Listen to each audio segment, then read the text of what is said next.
देश के सबसे बड़े फंड हाउस एसबीआई ने अपनी नई स्कीम लॉन्च की है। एएमसी ने SBI Nifty 1D rate liquidity ETF growth नाम से अपना एक एनएफओ पेश किया है और इसके बारे में तमाम जानकारियां लेकर अभिषेक गुप्ता हमारे साथ जुड़ गए हैं।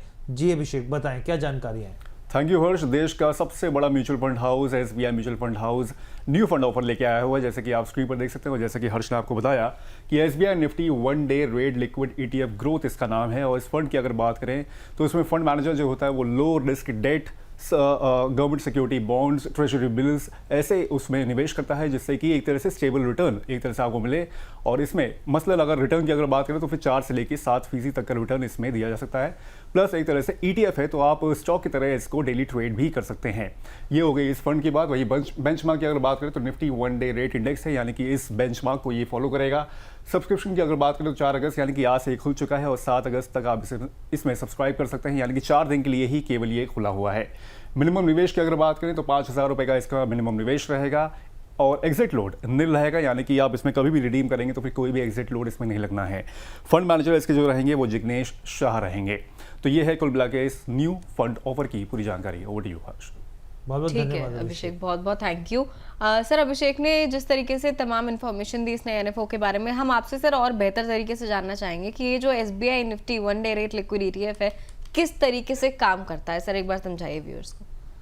देखिए मैम, ये इसे हम पहले बोले तो ये ओवरनाइट फंड की तरह है, जिसमें 1 डे के लिए भी आप इन्वेस्टमेंट कर सकते हैं।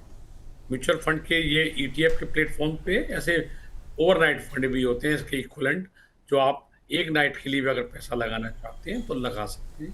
ये नॉर्मली कॉल मनी मार्केट में पैसा लगाते हैं और इसलिए ये एक दिन की भी रिटर्न आपको दे सकते हैं।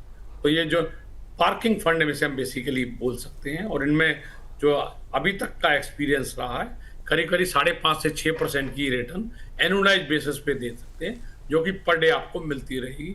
तो जब आपको अनसर्टेनिटी हो, जब आपको किसी गोल के लिए पैसा आप इकट्ठा कर रहे हो पर पैसा देने का समय कुछ समय ज़्यादा हो, तब आप ऐसे फंडों में पैसा लगा सकते हैं और आइडियल पैसा ना रख के आप उसमें कुछ एक्स्ट्रा रिटर्न कमा सकते हो। जैसे कि अगर आप इस पैसे को बैंक में रखते हो, सेविंग अकाउंट में रखते हो, तो आपको सेविंग अकाउंट में 2.5 से 3 से 3.5% की रिटर्न मिलती है, डिपेंडिंग ऑन कौन से बैंक में आपने पैसा रखा है। पर यहाँ आपको 5.5-6% की रिटर्न, अभी जो लास्ट 1 ईयर का ट्रैक है उसे देख के मैं कह रहा हूँ, हो सकता है आने वाले समय में थोड़ी कम भी हो जाए, क्योंकि आरबीआई ने इंटरेस्ट रेट और रेपो रेट और सीआरआर कम किए, पर अभी इतनी रिटर्न आ रही है। हो सकता है अगले बार 5 ही रह जाए, पर फिर भी बेटर है। तो ये पार्किंग फंड के रूप में इसे ले सकते हैं।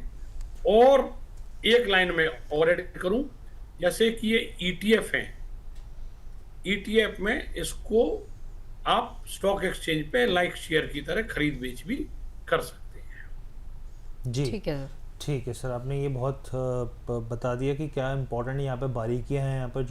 यहाँ पर SBI Nifty 1 day rate liquid जो ईटीएफ ग्रोथ फंड है इसके बारे में।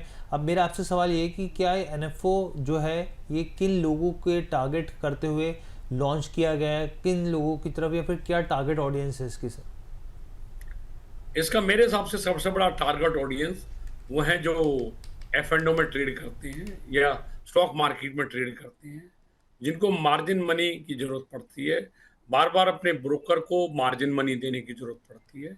वो लोगों के लिए बहुत आइडियली फंड है। उन्हें पता नहीं होता कल कितने मार्जिन की जरूरत पड़ेगी। मान लो अभी उन्होंने आज पोजीशन नहीं लेनी है, पैसा ब्रोकर के पास आइडियल पड़ा है, या तो अपने बैंक अकाउंट में लें या इस तरह के फंड को खरीद लें, तो पैसा आइडियल नहीं रहेगा और आपको एक दिन की भी रिटर्न होगी।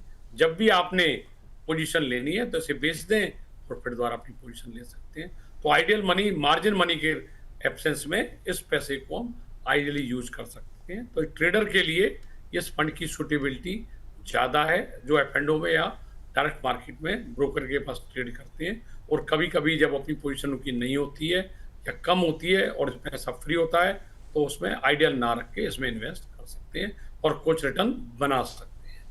ठीक है सर, ट्रेडर्स के अलावा किन लोगों को निवेश करने की सलाह रहेगी आपकी तरफ से इसमें? या उन लोगों को जिनको मैंने अभी बताया, जिनका कोई छोटा गोल है, अभी पैसे देने हैं, मान लो कोई किसी गोल के लिए अभी 15 दिन बाद बच्चे की फीस जमा करनी है, या किसी मकान की पेमेंट करनी है, या कोई एक ऑब्लिगेशन है जो 2 महीने बाद ड्यू होना है और 2 महीने तक आप कोई रिस्क नहीं ले सकते पैसा, या तो आप आइडियली बैंक अकाउंट में रखें या ऐसे फंड में लगाएं। बैंक में रखने पे आपको सेविंग अकाउंट का इंटरेस्ट मिलेगा और यहाँ रखने पे थोड़ा सा बेटर रिटर्न मिल सकता है। तो जिनको पार्किंग की तरह इस फंड को जिन्हें यूज करना वो कर सकते हैं। शॉर्ट टर्म ऑब्लिगेशन को मीट आउट करने से पहले यहाँ पैसे को अकोमोलेट कर सकते हैं।